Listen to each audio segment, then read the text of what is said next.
देखो बच्चे, अभी हम समझने जा रहे हैं एलिवेशन इन बॉइलिंग पॉइंट का ग्राफ। ठीक है, तो हम ले लेते हैं एक वाई एक्सिस। वाई एक्सिस पर क्या ले लेते हैं हम? Vapour pressure. वेपर प्रेशर ले लेते हैं। ठीक है, वीपी लिख दिया हमने। उसके बाद हम ले लेते हैं जी एक एक्स एक्सिस, और यहाँ पर ले लेते हैं हम boiling point temperature. Boiling point temperature ले लेते हैं। ठीक है, ये ग्राफ ले लेते हैं एक्स एक्सिस पर। अब देखो, ध्यान समझना, यहाँ पर देखो, यहाँ पर जो होगा वो टेम्परेचर कितना होगा? 0 केल्विन के आसपास होगा ना। यहाँ पर तो 0 एक्सिस होता है। यहाँ पर आप कुछ भी मान सकते हो, 10 के रेंज में मान सकते हो, 50 के रेंज में मान सकते हो, 100 के, कुछ भी। तो मान लो हमने ले लिया 10 केल्विन। ठीक है, यहाँ पर ले लिया 20 केल्विन। तुम 20, 40, 60, 80 इस तरह ले सकते हो, 100, 200 और 300, ऐसे कुछ जो माना होता है तुम्हारा।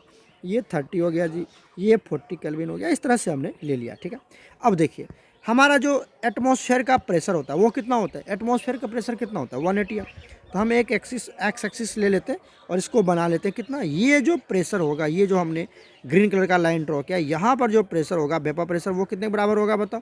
1 ATM के बराबर। 1 ATM क्यों ले लेते हैं जी? क्योंकि वो हमारा एटमॉस्फेरिक प्रेशर होता है, और कोई भी जो लिक्विड बॉयल करता है वो एटमॉस्फेरिक प्रेशर 1 ATM पे पहुँचने के बाद ही बॉयल करता है। अगर तुम किसी को गर्म करो, लिक्विड को हीट करो, जैसे प्रेशर कुकर में दे के किसी को हम बॉयल करते हैं, तो जब उसको बॉयल करते हैं तो वो कब बॉयल होना शुरू होता है? जब प्रेशर कुकर का वेपर प्रेशर और बाहर का एटमॉस्फेरिक प्रेशर जो कि 1 ATM दोनों बराबर हो जाए, दोनों 1 ATM हो जाए, इसलिए 1 ATM लेते हैं। ठीक है, अब देखो, दो ग्राफ हम ऐसे ड्रॉ करते हैं। इसको ऐसे टच करवा दो, इसको ही ऐसे टच करवा दो। ठीक है, ऐसे टच करवा दिया। ठीक है, ऐसे टच करवा दिया। अब देखो, अब अगर हमें निकालना है कि कौन कौन किसका ग्राफ है, तो ध्यान से देखो। तुम क्या करो, जहाँ पर ये कट किया है, जहाँ पर ये कट किया है, उसको तुम इस तरह से नीचे मैच करवाओ। ये नीचे मैच कर दिया। ठीक है सर, इसको भी तुम नीचे मैच करवा दो। नीचे मैच कर दिया सर, राइट, यहाँ तक मैच करिए। अब एक बात देखो, जब तुम यहाँ पर कट मिला तुमको, ये पॉइंट और ये पॉइंट मिला, बताओ किसका टेम्परेचर ज़्यादा है? किसका, ये कौन सा टेम्परेचर है? बॉइलिंग पॉइंट टेम्परेचर है। तो किसका बॉइलिंग पॉइंट ज़्यादा है? ध्यान देखो तो, ये वाला जो टेम्परेचर है, ये कितना है? 30 डिग्री, सॉरी 30 केल्विन, जो भी मान लो। तो ये जो बॉइलिंग पॉइंट टेम्परेचर है, TB है, ये कितना है जी? 30 है। और ये जो बॉइलिंग पॉइंट टेम्परेचर है जी, ये कितना है बताओ? ये 20 केल्विन है। तो किसका ज़्यादा है बताओ? किसका ज़्यादा बॉइलिंग पॉइंट है? अब हमें पता नहीं सर किसका बॉइलिंग पॉइंट ज़्यादा है। किसका? एक तो होता है सॉल्वेंट, एक होता है सॉल्यूशन। किसका बॉइलिंग पॉइंट ज़्यादा होता है सर? सॉल्वेंट का बॉइलिंग पॉइंट हमेशा कम होता है और सॉल्यूशन का बॉइलिंग पॉइंट हमेशा ज़्यादा होता है। मतलब ये जो तुमने लाइन ड्रॉ किया, ये वाला लाइन, ठीक है, ये वाला लाइन, और ये इसी लाइन, इसी ग्राफ का है, ये है ना, इसी ग्राफ का है। तो मतलब ये जो ग्राफ होगा ये किसका होगा? क्योंकि इसका 30 केल्विन है, मतलब ज़्यादा है, तो ये हो जाएगा सॉल्यूशन का ग्राफ। ठीक है, ये सॉल्यूशन का ग्राफ है। और ये जो ग्राफ होगा वो किसका ग्राफ होगा जी? सॉल्वेंट का ग्राफ होगा। सॉल्वेंट का मतलब प्योर सॉल्वेंट का ग्राफ है। क्लियर हो गया? अब इसके बीच का दोनों का गैप निकाल लो, ये दोनों गैप निकाल लो, इसके दोनों बीच के टेम्परेचर का गैप निकाल लो। तो इसको बोलते हैं हम डेल्टा TB। क्या बोलते हैं इसको? डेल्टा TB बोलते हैं, राइट, डेल्टा TB। अब डेल्टा TB मतलब change in boiling point temperature या elevation in boiling point temperature, कुछ भी बोल सकते हो। ये डेल्टा TB है, मतलब change in boiling point temperature या एलिवेशन इन बॉइलिंग पॉइंट। तो कैसे निकालोगे बताओ? डेल्टा TB कैसे निकालेंगे हम? डेल्टा TB निकालेंगे ज़्यादा माइनस कम। अरे चेंज कैसे निकालते? ज़्यादा माइनस कम। तो बताओ ज़्यादा किसका है? ज़्यादा है ये TB का, ये 30 है ना।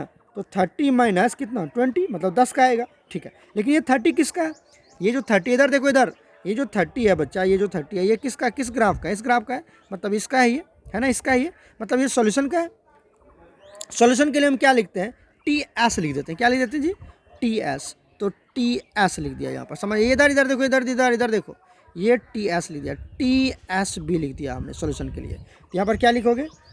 TSB मतलब boiling point temperature of solution. क्या लिखेंगे? ध्यान देखो, boiling point temperature of solution.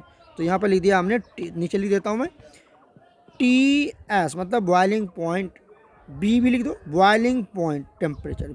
TB मतलब बॉइलिंग पॉइंट टेम्परेचर किसका? सॉल्यूशन का। S मतलब सॉल्यूशन, माइनस ये 20 निकाला था, किसका निकाला? 20 किसका कम है बताओ? ये तो तुम्हारा 20 है ना। इधर देखो, इधर कहाँ देख रहे हो तुम? ये देखो, यही ना है तुम्हारा। ये किसका है बताओ? ये किसका है? 20।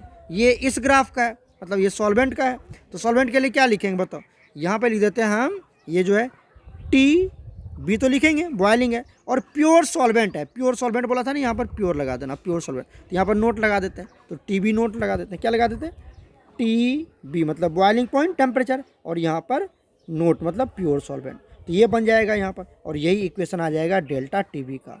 यही आ जाएगा डेल्टा टी बी। तो डेल्टा टी बी क्या हो जाएगा जी बताओ, डेल्टा टी बी हो जाएगा T S minus T note, ठीक है, T S minus T note. अभी मतलब बॉइलिंग पॉइंट के लिए लिखा गया, मतलब ज़्यादा माइनस कम कर देना, आपको ज़्यादा माइनस कम करना है, बस इतनी बात समझ में आई। और यही delta T B directly proportional to क्या होता है, मोलालिटी होता है, मोलालिटी होता है, पता है ना आपको।